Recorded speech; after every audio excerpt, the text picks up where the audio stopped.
استقبال کرتی ہے۔ 10ویں کا کامیاب ہونے والا 12ویں کے ناکامی سے ڈرتا ہے۔ 12ویں کا کامیاب اپنے شعبوں میں داخلے کی کامیابی اور ناکامی سے ڈرتا ہے۔ ان شعبوں میں کامیاب ہو جانے والا، MBBS کر کے ڈاکٹر بن جانے والا، انجینئرنگ کر کے انجینئر بن جانے والا، BEd اور DEd کر کے ان ڈگریوں کو حاصل کر لینے والا، پھر اس کے سامنے ایک ناکامی ہے کہ میرا دواخانہ چلے گا کہ نہیں چلے گا، میری انجینئرنگ چلے گی کہ نہیں چلے گی، مجھے کہیں اچھی جگہ ٹھکانے پر جاب ملے گی کہ نہیں ملے گی۔ اگر یہ مل جائیں تو پھر ایک ناکامی اس کے سامنے ہوتی ہے کہ بیوی صحیح ہوگی کہ نہیں ہوگی۔ وہ صحیح ہو جائے تو اولاد کا خدشہ پھر دماغ میں آتا ہے، ان کا کیا ہوگا، ان کا فیوچر کیا بنے گا اور ان کا مستقبل کیا بنے گا۔ اور یہ سب اگر سیٹ ہو جائے تو پھر زندگی کا حال یہ ہوتا ہے کہ زندگی ان سب کو صحیح کرنے تک خود جواب دے دیتی ہے۔ پھر کہیں BP، پھر کہیں شوگر، پھر کہیں یہ اور کہیں وہ۔ انسان جس دنیا اور جس مال اور دولت کے لیے 50-60 سال اپنے کھپا دیتا ہے، ایک گھر بنانا اپنی کامیابی سمجھتا ہے اور اس گھر کو بنانے میں 50 سال لگا دیتا ہے۔ ایک بچے کو کہیں جاب دلانا اپنی کامیابی سمجھتا ہے اور اس جاب دلانے میں ہڈیاں گلا دیتا ہے۔ اور پھر جب یہ سب لینے کا موقع آتا ہے کہ اب گھر بن گیا، اب ہاتھ کے نیچے کار آ گئی، اب سارے کے سارے لوگ سننے والے ہو گئے، تو اس وقت اس کا جسم کہتا ہے کہ اب مال کس کام کا کہ تو جو BP میں مبتلا ہے۔ اس وقت اس کا جسم کہتا ہے کہ اب میٹھا نہیں کھا سکتا، شوگر میں مبتلا ہے۔ اس وقت اس کا جسم کہتا ہے کہ اب گھوم پھر کر سیر سپاٹے اور تفریح نہیں کر سکتا کہ تیرا جسم جواب دے رہا ہے۔ دنیا کی ہر کامیابی ناکامی کا منہ کھولتی ہے اور ہر کامیابی ناکامی کا دروازہ کھولتی ہے، اور انسان اپنے دماغ سے جس کسی کامیابی کے پیچھے بھاگ رہا ہے وہ سوائے ناکامی کے اور نقصان کے اور کچھ نہیں ہے۔ پوچھنا اس سے پڑے گا جس نے انسان کو بنایا ہے، خالق سے پوچھنا پڑے گا کہ اصل کامیابی کیا ہے، اللہ سے پوچھنا پڑے گا کہ اصل کامیابی کیا ہے، پیدا کرنے والے سے پوچھنا پڑے گا کہ اصل کامیابی کیا ہے۔ اور جب ہم قرآن کی طرف نظر اٹھاتے ہیں اور اللہ سے پوچھتے ہیں کہ یا اللہ، اصل کامیابی آپ کسے کہتے ہیں، وہ کون ہے جو آپ کی نگاہ میں کامیاب کہلائے گا اور وہ کون ہے جو آپ کی نگاہ میں ناکام کہلائے گا، تو قرآن چیخ کر ہر پڑھنے والے کو کہتا ہے، او مال کو کامیابی سمجھنے والوں، او دولت کو کامیابی سمجھنے والوں، او عزت اور منصب کو کامیابی سمجھنے والوں، او عہدے اور وزارت و صدارت کے پیچھے بھاگ کر اس میں کامیابی تلاش کرنے والوں، اللہ تم سے کہہ رہے ہیں فَمَنْ زُحْزِحَ عَنِ النَّارِ وَأُدْخِلَ الْجَنَّةَ فَقَدْ فَازَ، جو جہنم سے بچا لیا گیا اور جو جنت میں داخل کر دیا گیا، اصل کامیاب اللہ کی نگاہ میں، فرشتوں کی نگاہ میں، کائنات کے چپے چپے اور ذرے ذرے کی نگاہ میں وہ انسان کامیاب ہے۔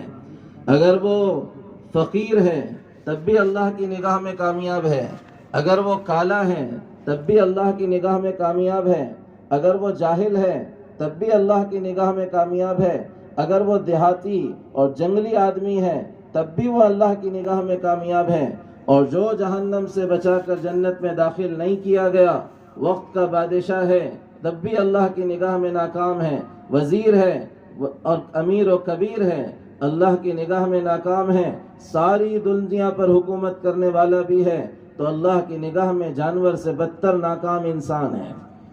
اصل کامیابی اللہ کا راضی ہو جانا، اصل کامیابی جہنم سے بچ کر جنت میں داخل ہو جانا ہے، کہ جو اس کو حاصل کر لے وہ ہے اللہ اور اس کے رسول کی نگاہ میں کامیاب، اور جو اس سے چوک جائے، ساری دنیا کما لی لیکن جنت نہیں کما سکا، ساری دنیا پر حکومت کر لی، جنت کی حکومت اپنے لیے نام نہیں کر سکا، ساری دنیا کے خزانے اپنے قدموں میں ڈال دیے، جنت کے خزانوں کا مالک نہیں بن سکا، اس سے بڑا ناکام، اس سے بڑا خسارہ اٹھانے والا، اس سے بڑا احمق و نادان و بیوقوف اس دنیا میں اور اس انسانیت کے درمیان اور کوئی نہیں ہے۔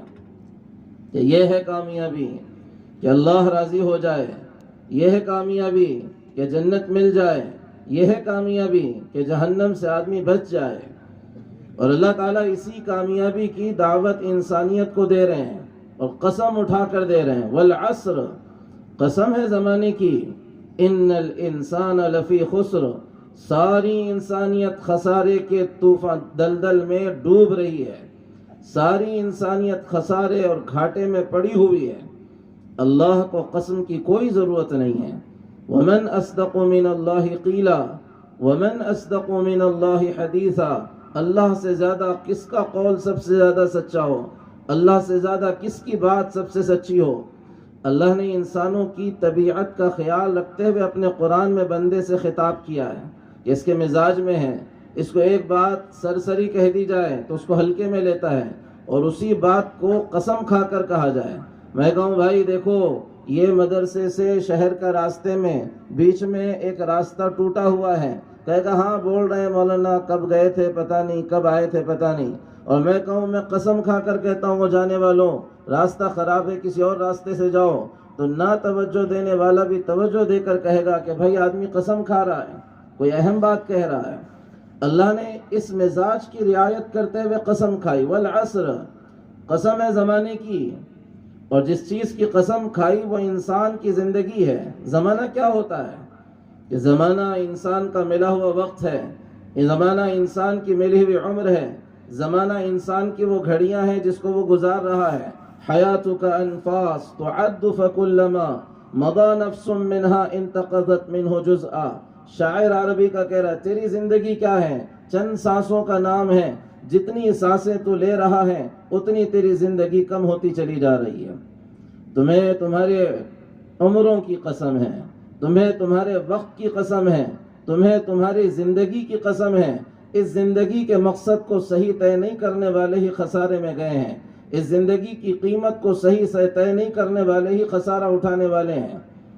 زمانے کی قسم کھائی کہ یہ زمانہ گواہ ہے انسانیت کی تاریخ پر کہ کون خسارے میں گیا اور کون کامیاب ہوا۔ یہ زمانہ سب سے بڑا گواہ ہے کہ فرعون پر یہ گواہ ہے، نمرود پر یہ گواہ ہے، شداد پر یہ گواہ ہے، حامان و قارون پر یہ گواہ ہے۔ اس نے انسانیت کو دیکھا اور کہا ہے کہ دیکھو یہاں پر خسارے والے کون تھے اور دیکھو یہاں پر نفع والے کون تھے۔ پھر عربی کی باریکیاں ہیں۔ عصر کا لفظ عصر کی نماز کے وقت کے لیے بھی استعمال ہوتا ہے کہ مغرب عصر سے غروب شمس تک کا جب سورج غروب ہو جاتا ہے اس وقت کو بھی عصر کا وقت کہتے ہیں۔ امام اصفہانی نے مفردات القرآن میں اس کو نقل کیا ہے کہ یہ وقت بھی عصر کا وقت ہے، اور گویا اشارہ دیا جا رہا ہے کہ قسم ہے اس وقت کی جتنا کم وقت عصر سے مغرب کے درمیان کا ہے اتنا ہی کم وقت ہر انسان کے پاس ہے، اتنا ہی کم وقت پوری دنیا کا ہے۔ اے قرآن کے پڑھنے والے اور اے اللہ کے مخاطب اور اے وہ شخص جو اللہ کے اس کلام کو سن رہا ہے، تیری زندگی کا بھی حال اسی طرح ہے کہ عصر سے مغرب میں کب غروب ہو جائے اور کب وقت ختم ہو جائے تجھ کو پتہ بھی نہ چلے۔ زندگی کی آخری سانس کہاں تو لے کر ختم کر دے، کون سی گلی میں تیری آخری شام ہو جائے کچھ پتہ نہیں ہے، اس لیے آگے کامیابی کے لیے کوشش کر۔ اور عصر عصیر سے بھی نکلتا ہے، عصیر کے معنی آتے ہیں جوس کے، نچوڑ کے، خلاصے کے۔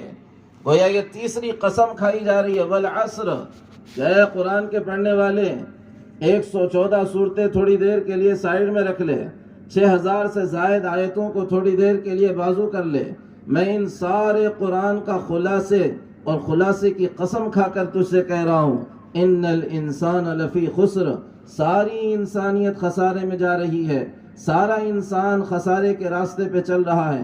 اللہ بچنے والے کون ہیں؟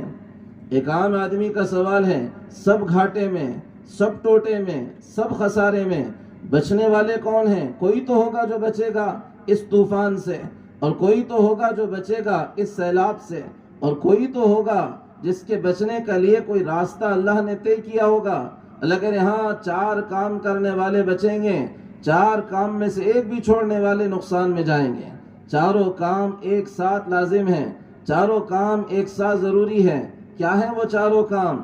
الا الذین آمنوا، ایمان پر زندگی کو لاؤ، وعملوا الصالحات، عمل صالح پر، اچھے عمل پر زندگی کو لاؤ، سنت پر زندگی کو لاؤ، وتواصوا بالحق، دعوت پر زندگی کو لاؤ، وتواصوا بالصبر، اور صبر پر، جماؤ پر، استقامت پر، اس ایمان عمل اور دعوت کی استقامت پر بھی، اور ایمان و عمل اور دعوت کے راستے کی تکلیفوں پر بھی صبر پر زندگی کو لاؤ۔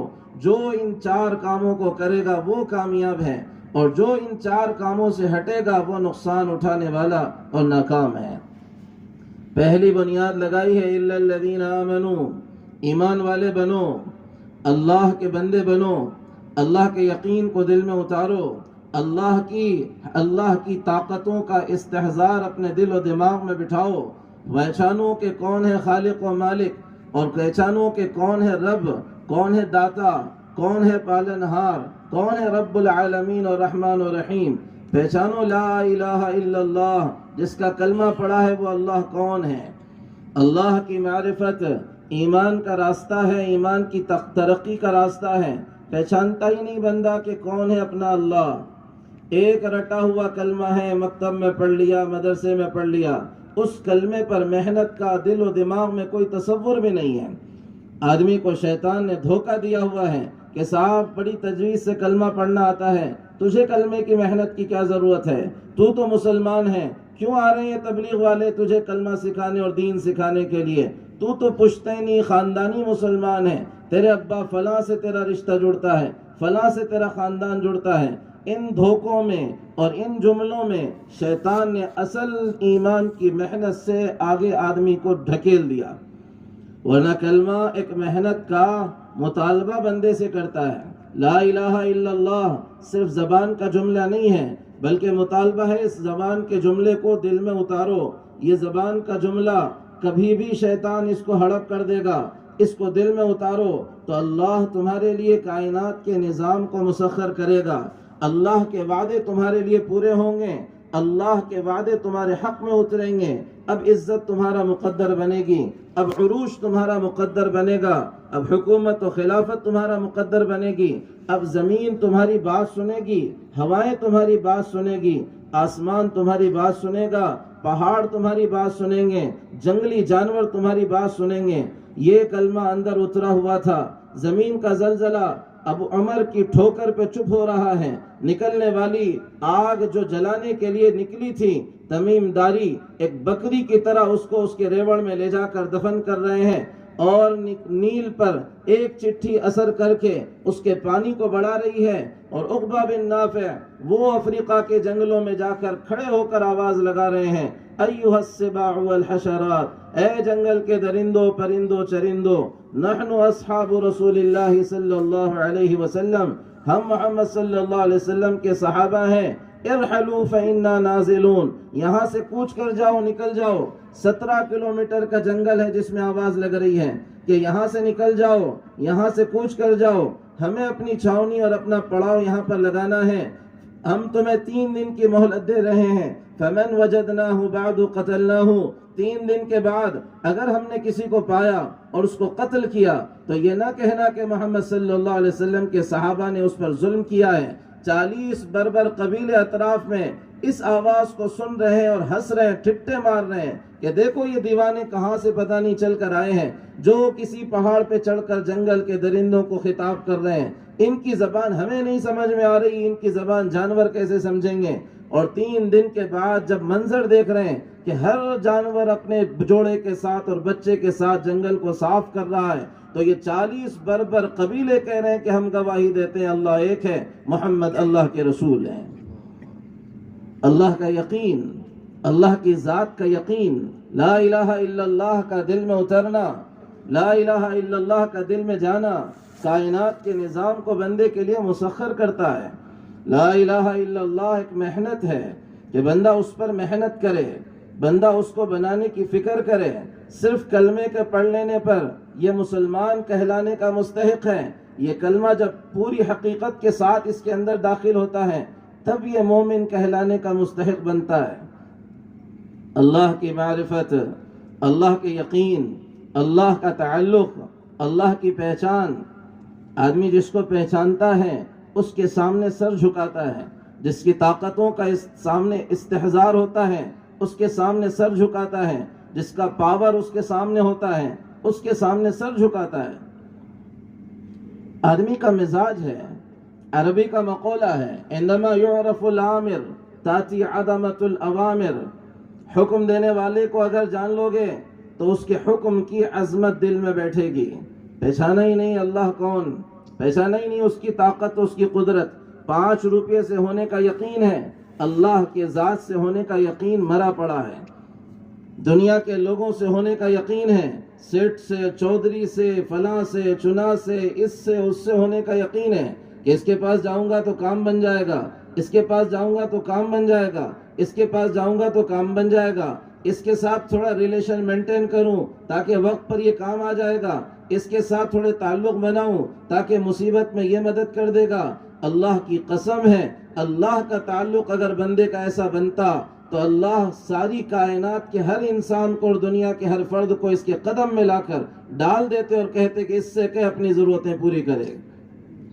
ترمذی میں روایت ہے، اللہ کہہ رہے ہیں انی انا الملک، میں ہوں بادشاہ، ملک الملوک، بادشاہوں کا بادشاہ، شہنشاہ، قلوب الملوک بیدی، بادشاہوں کے دل میرے قبضے میں ہیں، ان العباد اذا اطاعونی حولت قلوب ملوکہم الى الرأفت والرحمہ، او بندو جب تم میرے اطاعت گزار بنتے ہو، جب میرے بندے بنتے ہو، میرے تعلق پر آتے ہو، مجھ سے جڑ جاتے ہو، تو میں تمہارے بادشاہوں کے دلوں کو رحمت کی طرف، رحم دلی کی طرف، مخلوق پر کرم اور رحم کی طرف پھیر دیتا ہوں۔ وَإِنَّ الْعِبَادَ إِذَا عَصَوْنِي حَوَّلْتُ قُلُوبَ مُلُوكِهِمْ إِلَى السَّخْطَةِ وَالنِّقْمَةِ، اور جب بندے میری نافرمانی کر کر لوگوں کی طرف جاتے ہیں، مخلوق کی طرف جاتے ہیں، میرے نافرمان بنتے ہیں، میرے بندے بننے کے بجائے خواہشات کے بندے بنتے ہیں، من کے بندے بنتے ہیں، مال و دولت کے بندے بن جاتے ہیں، تو میں ان کے بادشاہوں کے دلوں کو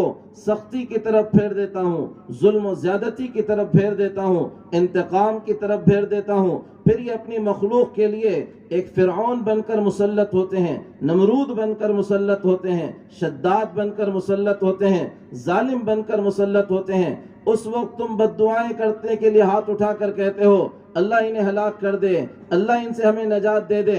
اللہ کہہ رہے ہیں فَلَا تُشْغِلُوا أَنفُسَكُمْ بِالدُّعَاءِ عَلَيْهِمْ، ان پر بد دعائیں کر کے وقت ضائع نہ کرو، وَلَكِنِ اشْتَغِلُوا إِلَيَّ، میری طرف پلٹ جاؤ، میں نظام کو صحیح کر دوں گا۔ میں ہوں۔ اللہ کی ذات کا یقین نکل جانا ہی ہمارے سارے کے سارے بگاڑ کی وجہ ہے۔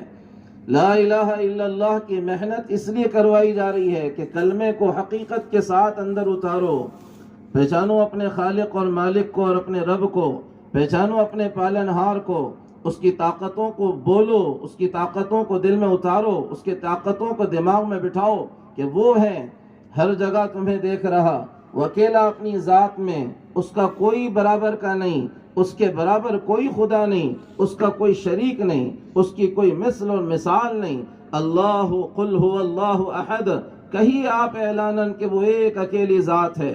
لو کان فیہما آلہۃ الا اللہ لفسدتا، اگر اس کے ساتھ کوئی اور خدا ہوتا تو یہ کائنات کب کی ٹوٹ پھوٹ کر درہم برہم ہو جاتی۔ ایک گاڑی کے 2 ڈرائیور ہو جائیں، گاڑی ایکسیڈنٹ کا شکار ہو جاتی ہے۔ ایک اسکول کے 2 پرنسپل ہو جائیں، اسکول نیچے بیٹھ جاتا ہے۔ ایک جماعت کے 2 امیر ہو جائیں، جماعت تباہ ہو جاتی ہے، ٹوٹ پھوٹ کا شکار ہو جاتی ہے۔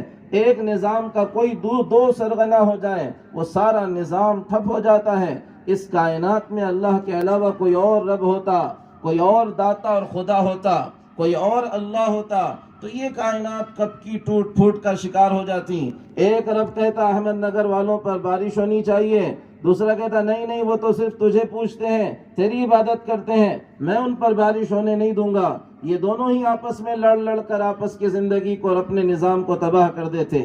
ہزاروں کروڑوں سال سے چلنے والا نظام، سورج اپنے وقت پہ نکل رہا، چاند اپنے وقت پہ چل رہا، ستارے اپنی وقت پر گردشیں کر رہے، زمین کا نظام برابر چل رہا، یہ ایک اللہ کے حکم کے ساتھ لگا ہوا ہے۔ وہ اکیلی ذات ہے، اللہ الصمد، بے نیاز ہے، اسے تمہارے سجدوں کی ضرورت نہیں ہے، اسے تمہارے روزوں کی ضرورت نہیں ہے، اسے تمہاری نمازوں کی ضرورت نہیں ہے، وہ تمہاری نمازوں سے، عبادتوں سے اس کی بادشاہت میں بڑائی ہو جائے گی، اور تمہارا اس کے چھوڑ دینے سے اس کی بادشاہت میں کمی آ جائے گی۔ دنیا کے حکمرانوں کی طرح اپنے رب کو نہ سمجھو کہ جن کے ماننے والے زیادہ ہو جائیں تو ان کی سیٹ پکی ہو جاتی ہے، ماننے والے کم ہو جائیں تو تخت پہ بیٹھنے والا تختے پر آ جاتا ہے۔ نہیں نہیں، اللہ کی ذات بے نیاز ہے۔ لو ان اولکم وآخرکم وانسکم وجنکم كانوا على قلب اتقى رجل واحد منکم ما زاد ذلك في ملکی شیئا۔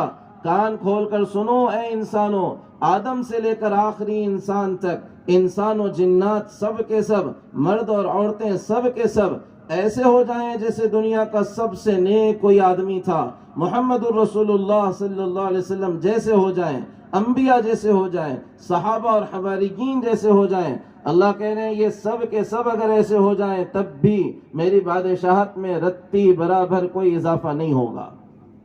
تمہارے سجدوں سے میں خدا ہوں ایسا نہیں ہے، تمہارے سجدوں سے میں اللہ ہوں ایسا نہیں ہے، تمہاری اطاعت سے میں اللہ ہوں ایسا نہیں ہے، بلکہ آگے سنو، تم میں کے اول سے لے کر آخر تک انسان و جنات، مرد و عورتیں سب مل کر ایسے ہو جائیں جیسے فرعون تھا، جیسے ابو جہل تھا، جیسے نمرود و شداد تھا، یہ سارے کے سارے انسان ایسے ہو جائیں تب بھی ان کی نافرمانی میری بادشاہت میں کوئی کمی نہیں کرے گی۔ اللہ کی ذات کا تعارف یہ چلت پھرت کے ذریعے سے آواز لگائی جا رہی ہے کہ چلو پھرو اللہ کی راہوں میں، رہو مسجدوں کے اندر اور سنو اللہ کو اور اس کی طاقتوں کو اور اس کی قدرتوں کو اور اس کی بادشاہت کو اور اس کے کرنے کو اور اس کے نظام کو اور اس کے قانون کو، تو اندر اللہ آئیں گے، اور جب لا الہ الا اللہ حقیقت کے ساتھ اندر آئے گا تو جسم عمل کو ظاہر کرے گا، اس جسم سے محمد الرسول اللہ صلی اللہ علیہ وسلم ظاہر ہوں گے، سنتیں ظاہر ہوں گی، عمل اچھے نکلیں گے۔ اب زبان جھوٹ سے رکے گی، چغلی سے رکے گی، غیبت سے رکے گی، دھوکے کے بول سے رکے گی، ہاتھ ظلم سے رکیں گے، ماتھے سجدے میں اللہ کے سامنے جھکیں گے، کیونکہ اندر اللہ کا یقین آیا ہے۔ پہلی شرط ہے دوستوں، پہلی بنیاد ہے الا الذین آمنوا، ایمان والے بنو، ایمان والے بنو۔ ایمان والا بننا صرف زبان سے کلمہ پڑھنا نہیں ہے، بلکہ ایک بالش کی محنت ہے اس زبان سے دل میں اس کو اتارنے کی۔ صحابہ پر تنبیہ ہوئی، صحابہ پر، اب سو کیسے میں بتاؤں کہ صحابہ کو تنبیہ ہو رہی ہے، بدوی دیہاتی کو صحابہ آ گئے، کلمہ پڑھ لیا، اور حضور کی مجلس میں آتے تو فخر سے کہتے آمنا آمنا آمنا، ہم بھی مومن ہیں، ہم بھی مومن ہیں، جیسے یہ سب ہیں ہم بھی مومن ہیں۔ اللہ کو پسند نہیں آیا ان کا جملہ، اور قرآن اتر گیا۔ سورہ حجرات اٹھا کر دیکھو، قالت الاعراب آمنا، یہ دیہاتی کہتے ہیں یہ مومن ہیں۔ قل لم تؤمنوا، نبی سے کہا جا رہا ہے صحابہ کے بارے میں، نئے نئے آنے والوں کے بارے میں، آپ ان سے کہیے یہ مومن نہیں ہیں، یہ اپنے آپ کو مومن نہ کہیں، ولیکن قولوا اسلمنا، ان سے کہو کہ یہ اپنے آپ کو مسلم کہا کریں۔ ایمان اور اسلام میں فرق ہے۔ وَلَمَّا يَدْخُلِ الْإِيمَانُ فِي قُلُوبِكُمْ، ان کے دلوں میں ایمان اپنی حقیقت کے ساتھ نہیں گیا ہے۔ انہوں نے زبان سے کلمہ پڑھا ہے، وہ کلمہ اندر اتر جائے تب یہ مومن کہلانے کے مستحق ہیں، اور کلمہ جب اندر اتر جائے تب اللہ کے وعدے پورے ہونے کے لیے تیار ہیں۔ سارا قرآن اٹھا کر دیکھیں، احادیث پر نظر ڈال کر دیکھ لیں، ہر جگہ اللہ کے وعدے ایمان والوں کے ساتھ بیان کیے گئے ہیں، ہر جگہ اللہ کے وعدے مومنین کے ساتھ بیان کیے گئے ہیں۔ حالانکہ ہمارا نام اللہ نے مسلمان رکھا، لیکن ایک حقیقت کی آواز دی گئی ہے کہ دیکھو ہر شخص اس سطح پر پہنچنے کی کوشش کرے جو اسلام سے ایمان کی محنت کی سطح ہے۔ کہ لا الہ الا اللہ کو اندر اتارو، یہ زندگی کو بدلے گا۔ لا الہ الا اللہ کو اندر اتارو، سوچ بدلے گی، فکر بدلے گی، نظریہ بدل جائے گا۔ لا الہ الا اللہ کو اندر اتارو، اب ذہن یہ نہیں کہے گا کہ مال و دولت میں کامیابی ہے، اب ذہن یہ نہیں کہے گا کہ حکومت اور وزارت میں کامیابی ہے، اب ذہن یہ نہیں کہے گا کہ صاحب اس دنیا کے حاصل ہو جانے میں کامیابی ہے، بلکہ یہ لا الہ الا اللہ کا اندر جانا کہے گا کہ اللہ کے راضی ہونے میں کامیابی ہے، اللہ کے خوش ہونے میں کامیابی ہے، جنت کے حاصل ہو جانے میں کامیابی ہے۔ جہنم سے بچ جانے میں کامیابی ہے۔ اللہ کے یقین کے اندر اترنے کی علامتیں ہیں۔ اللہ کے نبی صلی اللہ علیہ وسلم نے امت کو علامتیں دکھائی ہیں، علامتیں کہ دیکھو شیطان اس لائن سے بھی دھوکے میں ڈالے گا کہ تم نے تو کلمہ پڑھ لیا ہے، اس لیے علامتیں دیں کہ اپنے ایمان کو علامتوں سے پہچانو کہ ایمان کی سب سے بڑی علامت ہے اللہ کا خوف، اللہ کی خشیت، اللہ کا ڈر، اللہ کا استحضار، کہ جس کے دل میں یہ کلمہ اترے گا وہ کانپے گا نمازوں کو چھوڑتے وقت، وہ کانپے گا ڈنڈی مارتے وقت، وہ کانپے اور تھر تھرائے گا کسی زنا کی طرف قدم اٹھاتے وقت، وہ ہاتھ اس کے لرز جائیں گے شراب کے کسی پیالے کو چھوتے وقت، اس کے ہاتھ لرز جائیں گے کسی پر ظلم کرتے وقت، اس کی زبان لڑکھڑا جائے گی کسی جھوٹ اور غیبت اور حسد اور کسی چغلی کے وقت، اس کی زندگی عمل کو ظاہر کرے گی اللہ کے خوف کی وجہ سے۔ ایمان کی علامت بتائی اللہ کا خوف۔ ایک ایک صحابی، بچے بچی، عورتیں مرد بوڑھے، ہر ایک کی طبیعت میں یہ بات اللہ کے نبی نے بٹھائی تھی کہ ان کے دل میں اللہ کا ڈر، اللہ کا خوف بیٹھا ہوا تھا۔ رات کی تاریکی میں ایک عورت اپنی بچی سے کہہ رہی ہے بیٹی دودھ میں پانی ملا دیں، اور وہ رات کی تاریکی میں 14 سال، میری اپنی سوچ ہے کہ 14 سال 13 سال کی بچی کہہ رہی ہے اماں امیر المومنین نے دودھ میں پانی ملانے سے منع کیا ہے، اور ماں کہہ رہی ہے کہ بیٹی پانی ملا، کسے پتا چلے گا اور کون سا امیر المومنین یہاں تجھے دیکھنے والا ہے، اور ایک بچی کا یقین ہے جو کہہ رہی ہے اماں امیر المومنین دیکھے نہ دیکھے امیر المومنین کا خدا ضرور دیکھ رہا ہے۔ کیا چیز تھی؟ اللہ کا خوف تھا، اللہ کا ڈر تھا، اللہ کی خشیت تھی، یہ بے لگام نہیں تھا۔ وہ یقین کا کمزور ہو جانا، اس خوف کا مر جانا، اس خشیت کا نکل جانا ہی تو آدمی کو بے لگام گھوڑے کی طرح اور جانور کی طرح خواہشات پہ بھگا رہا ہے۔ کچھ پتا نہیں، ہر چیز سے ڈر رہا۔ ایک دروازہ کھل جائے گناہ کے وقت ڈر لگتا ہے، کواڑ کھلا ہوا ہو ڈر لگتا ہے، پردہ ہل جائے ڈر لگتا ہے، لیکن یہ نہیں ڈرتا کہ اللہ اسے دیکھ رہا ہے، اللہ اسے دیکھ رہا ہے۔ یہ دنیا والوں کو دھوکہ دے دے، آنکھ پہ چشمے لگا کر بے حیائی کر کے لوگوں کو پتہ نہ چلے، گھر کی تاریکی میں ڈنڈیاں مار مار کر دنیا والوں کو دھوکہ دے دے، گھر کی تاریکی میں کمرے لگا کر سارے پردے لگا کر اپنی فون کی اسکرینوں پر گندے اور فحش مناظر دیکھ کر پھر باہر نکل کر پارسائی کے دعوے کر دے، دنیا والوں کو دھوکہ دے سکتا ہے، اللہ کی نظر سے کیسے بچ سکتا ہے؟ اللہ کا ڈر، اللہ کا خوف ایمان کی علامت ہے، اور ایمان کی علامت ہے اللہ کے نبی صلی اللہ علیہ وسلم کی اطاعت پر زندگی گزارنا، اور دل میں اس بات کا یقین اتارنا کہ کامیابی محمد الرسول اللہ صلی اللہ علیہ وسلم کے علاوہ کسی اور طریقے میں ہو ہی نہیں سکتی۔ ایک راستہ، اس الاسلام جس کا نام رکھا گیا اور جس کے بارے میں اعلان کر دیا گیا، ان الدین عند اللہ الاسلام، اللہ کے پاس اب دین اسلام ہے، اسلام، اور اعلان صاف طور پہ کر دیا گیا کہ اب اسلام کے آ جانے کے بعد، محمد صلی اللہ علیہ وسلم کے طریقے کے مل جانے کے بعد، یاد رکھو جو کوئی اور طریقہ اختیار کرے گا سوائے جہنم کے اور کہیں نہیں جائے گا۔ عمر رضی اللہ تعالی عنہ بنو قریظہ گئے اور وہاں اپنے ایک یہودی دوست کے ساتھ بات چیت میں لگے۔ اس نے کہا عمر تم قرآن کی باتیں کرتے ہو، ہمارے نبی موسیٰ پر بھی تورات اتری ہے، قرآن جیسے بہت شاندار اپنی باتیں رکھتا ہے، ایسے ہی ہماری کتاب میں بھی بڑی پیاری باتیں ہیں، سنو گے؟ حضرت عمر رضی اللہ عنہ نے کہا کہ سناؤ۔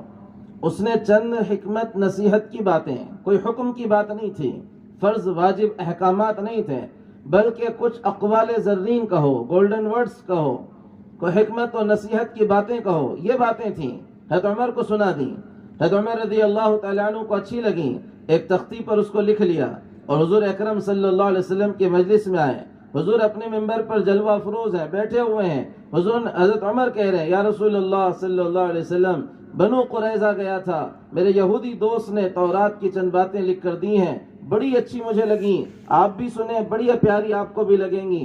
حضور کے کچھ کہنے سے پہلے کھڑے ہو کر پڑھنا شروع کر دیا۔ ایک لائن پڑھتے حضور کا چہرہ سرخ ہوتا، دوسری لائن پڑھ رہے ہیں اور چہرہ بدل رہا، کچھ اور سطریں پڑھی اور چہرہ غضبناک ہوا. زید بن ثابت ابو بکر رضی اللہ عنہ بیٹھے ہوئے ہیں. زید بن ثابت کہہ رہے ہیں عمر دیکھو حضور کو تمہارا پڑھنا پسند نہیں آ رہا ہے. فوراً تختی رکھ کر کہنے لگے رضیت باللہ ربا وبالاسلام دینا وبمحمد نبیا ورسولا آمنت باللہ. میں اللہ کے رب، اسلام کے دین، محمد صلی اللہ علیہ وسلم کے نبی اور رسول ہونے پر راضی ہوں. میں نے ایمان لایا ان سب پر. حضور اکرم صلی اللہ علیہ وسلم کھڑے ہوئے. ابن کثیر میں روایت ہے حضور نے اس تختی کو ایسے لیا، اپنی آستین کو جو چادر کی تھی اس سے اس تختی پہ لکھے ہوئے کو ایسے زور زور سے سارا میٹا اور تختی کو نیچے پٹک کر کہا عمر کب ہوش میں آئے گا، کب ہوش میں آئے گا؟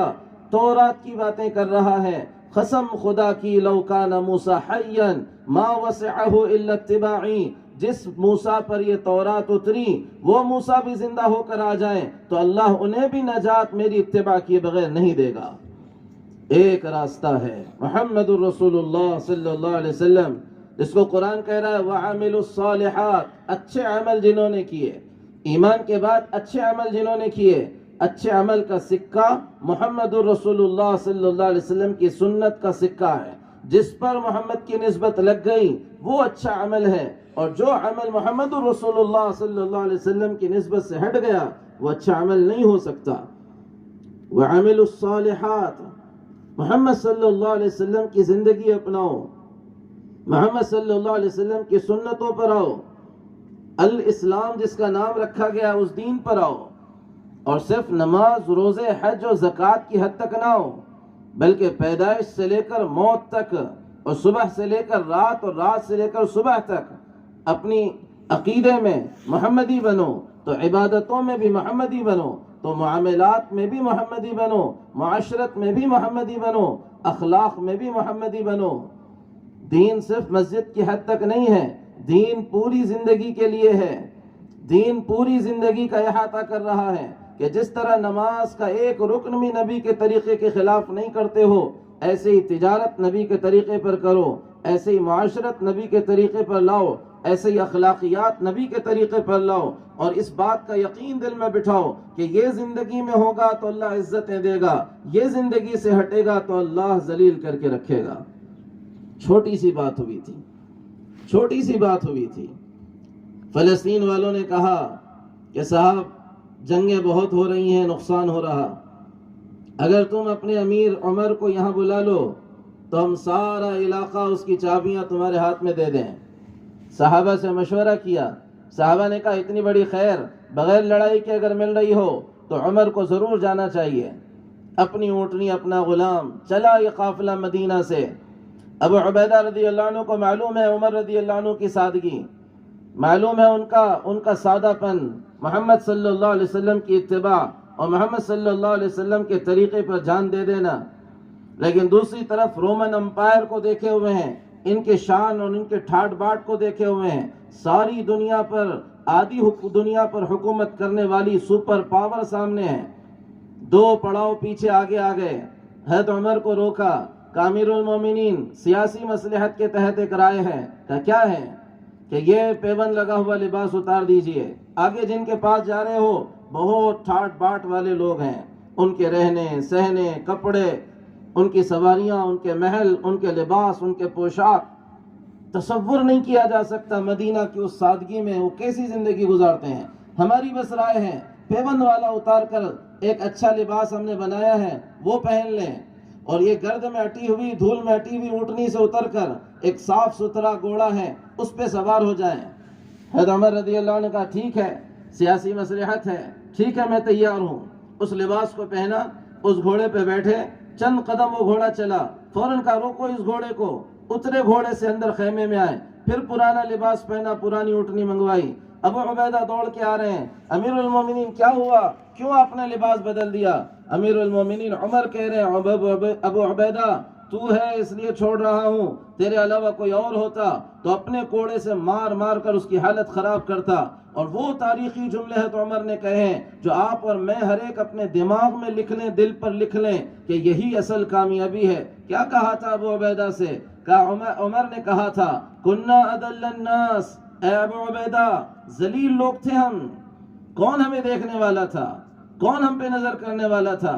کون ہم پہ حکمرانی کے لیے تیار تھا؟ ادھر سے پرشین امپائر کی سرحدیں مل رہی، ادھر سے رومن امپائر کی سرحدیں مل رہی، بیچ میں ایک چھوٹا سا خطہ یہ جزیرۃ العرب کا، لیکن یہ دونوں بھی ان کی جہالت کی وجہ سے اتنے ان سے متنفر کہ کوئی ان پر حکمرانی کرنے کو بھی تیار نہیں تھا۔ خون کو چاٹنے والی قوم، دشمنوں کی کھوپڑی میں شراب پینے والی قوم، لڑنا بھیڑنا جن کا مزاج، اور شاعری میں اپنے فخر سے کہہ رہے ہیں مرنے مارنے کے لیے ہمیں اگر دشمن نہیں ملتے تو دوستوں کے گلوں پہ تلواریں چلاتے ہیں، جن کے معاشرے کا کوئی نظام ہی صحیح نہیں تھا۔ ہم اے ابو عبیدہ وہ تھے، ذلیل لوگ تھے۔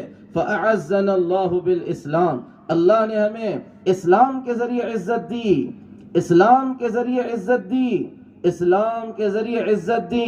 فَلَوْ تَرَكْنَا الْإِسْلَامَ وَابْتَغَيْنَا الْعِزَّةَ فِي غَيْرِهِ لَأَذَلَّنَا اللَّهُ۔ ابو عبیدہ یاد رکھ، اسلام کے طریقوں کو چھوڑ کر، اسلام کو چھوڑ کر ہم نے کسی اور راستے میں اپنی عزتیں تلاش کی تو اللہ ہمیں پھر ذلیل کر کے رکھ دے گا۔ ذلت کی وجہ دوستوں یہ نہیں ہے کہ مال کی کمی ہے، ذلت کی وجہ یہ نہیں ہے کہ طاقت کی کمی ہے، ذلت کی وجہ یہ نہیں ہے کہ اجتماعیت کی کمی ہے، ذلت کی وجہ یہ نہیں ہے کہ علم کی کمی ہے، ٹیکنالوجی کی کمی ہے، ذلت کی وجہ یہ نہیں ہے کہ دولت اور مال کی بہتات نہیں ہے۔ دنیا کی جہاں کہیں کوئی ٹیکنالوجی بنتی ہوگی، عربوں کے پاس اور ان مسلمانوں کے پاس سب سے پہلے خادمہ بن کر استعمال ہوتی ہے، لیکن اس کے باوجود دنیا کی سب سے زیادہ ذلت اٹھانے والی قوم مسلمان بنا ہوا ہے۔ ذلت کی وجہ ہے ایمان سے ہٹ جانا، ذلت کی وجہ ہے عمل سے اور محمد صلی اللہ علیہ وسلم کی غلامی سے ہٹ جانا۔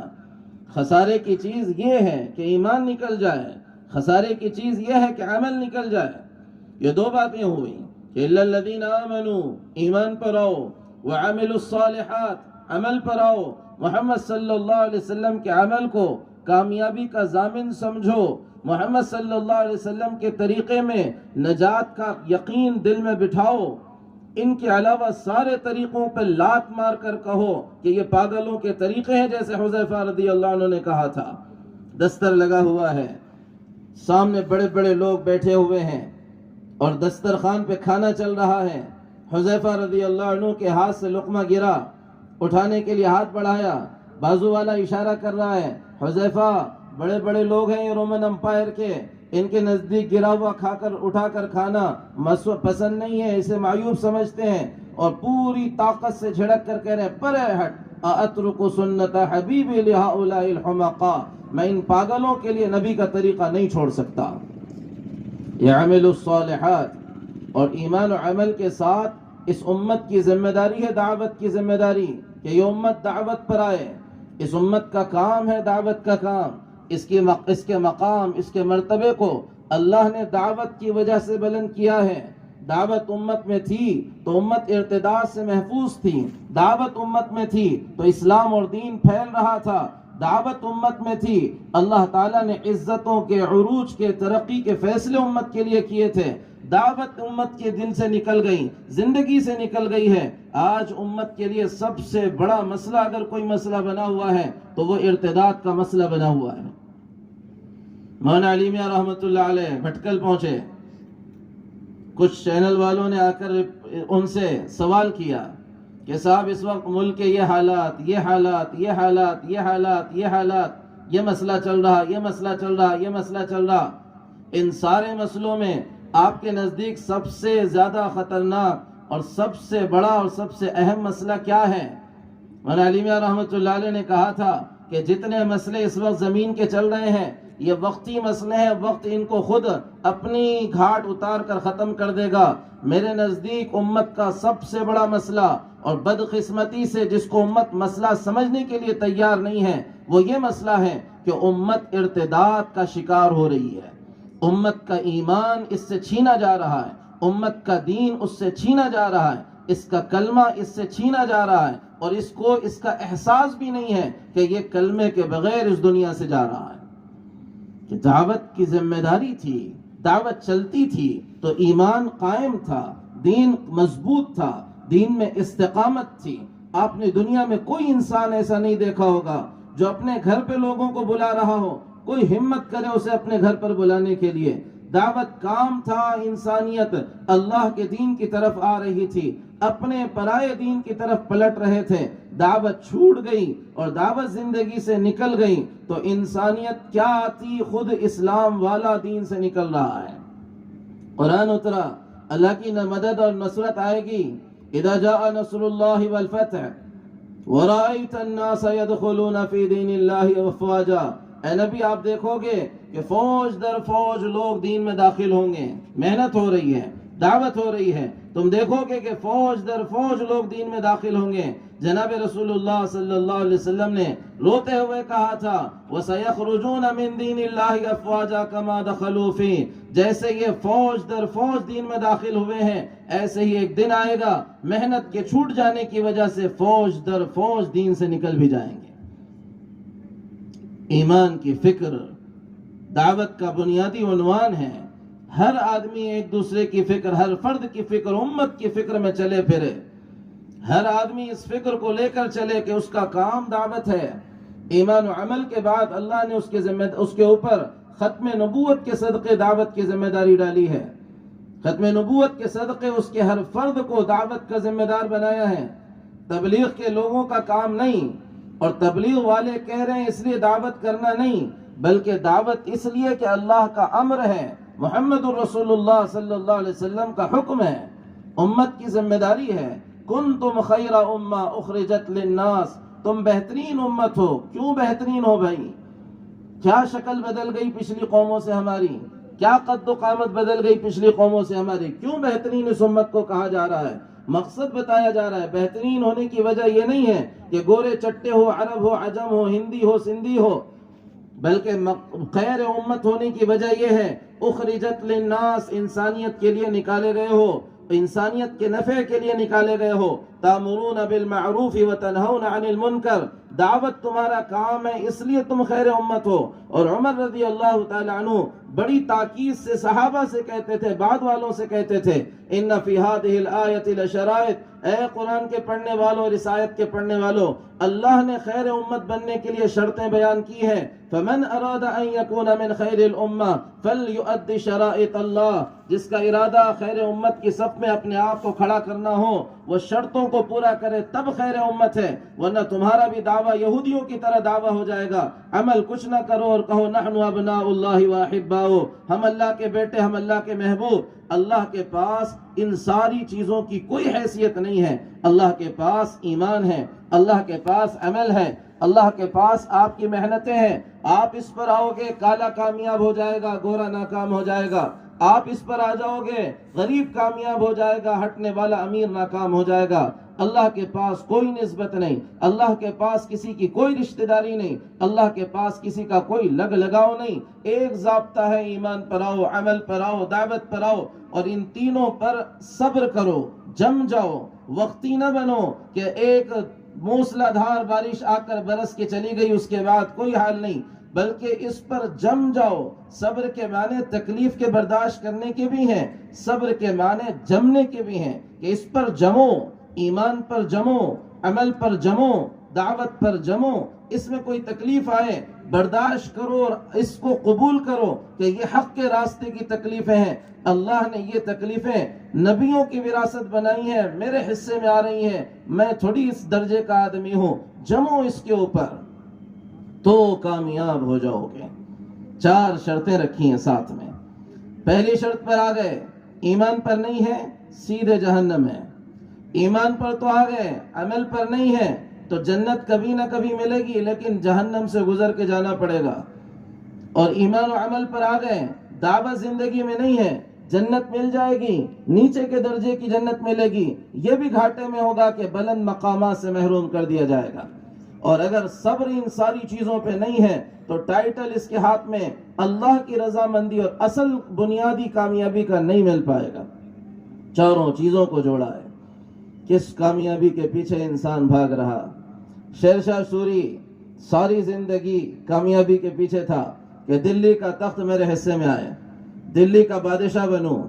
60 سال اپنی زندگی کے کھپا دیے دلی فتح کرنے میں، 60 سال زندگی کے کھپا دیے دلی فتح کرنے میں۔ 60ویں سال عمر کے دلی فتح ہوا، سارے حواریین کو، وزیروں کو معلوم ہے جوانی کے بادشاہ کی خواہش تھی دلی کے تخت پہ بیٹھنا، آج اس کی خواہش پوری ہو رہی ہے، شاندار جشن منایا جائے گا، خوب عالی شان جشن کا اہتمام کیا جا رہا، بادشاہ اپنے تخت پہ ہیں، سر پہ اس کے تاج رکھ کر حواریین اور وزیر اور شاعر اور سامنے کے لوگ قصیدے اس کی تعریف میں چن رہے اور بیان کرتے چلے جا رہے ہیں۔ سب کی گفتگو ختم ہو کر بادشاہ سے کہہ رہے ہیں آپ کا دیرینہ خواب پورا ہوا، آپ کی برسوں کی خواہش پوری ہوئی، جوانی اور بچپن کا آپ کا جو عزم تھا، مقصد تھا، آج پورا ہوا، کہیں آپ بھی کچھ کہنا ہے؟ آج دلی کے آپ بادشاہ ہیں، تخت پہ آپ بیٹھے ہوئے، دلی کے تخت کا سورج آپ کے سر پہ طلوع ہے، اس کا تاج آپ کے سر پہ رکھ دیا گیا ہے۔ وہ کھڑے ہو کر سب سے پہلے جو جملہ کہہ رہا ہے، عجیب جملہ ہے، شیر شاہ سوری کا عجیب جملہ ہے، سارے اس کی قصیدے گا رہے ہیں اور وہ کھڑے ہو کر کہہ رہا ہے افسوس شیر شاہ پر۔ پہلا جملہ افسوس شیر شاہ پر، سب حیران ہیں، خوشی کا موقع ہے، اور یہ کہہ رہا ہے افسوس شیر شاہ پر، خوشی کا موقع ہے، یہ کہہ رہا ہے افسوس شیر شاہ پر، تعجب کے ساتھ اسے دیکھ رہے ہیں، کیوں افسوس؟ وہ کہہ رہا ہے افسوس شیر شاہ پر، اس کے سر پر حکومت کا سورج اس وقت طلوع ہو رہا ہے جب اس کی زندگی کا سورج غروب ہونے جا رہا ہے۔ 60 سال جس حکومت کے لیے کوشش کی، 65 سال کی عمر میں مر گیا، 5 سال حکومت کرنے کا وقت نہیں ملا۔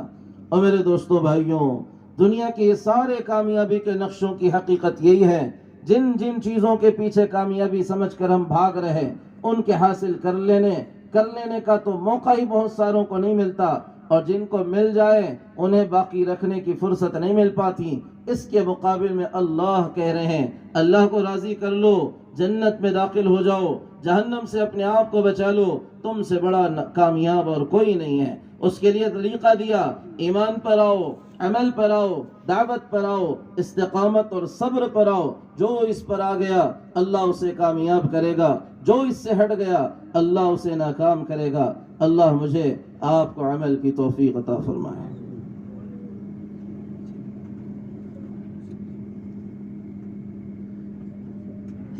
بھائی پیچھے والے حضرات سے گزارش ہے آگے آ جائیں اور سب بنا کر بیٹھیں، آ جاؤ، کھڑے ہو جاؤ، پہلے سب درست کر لو، سب درست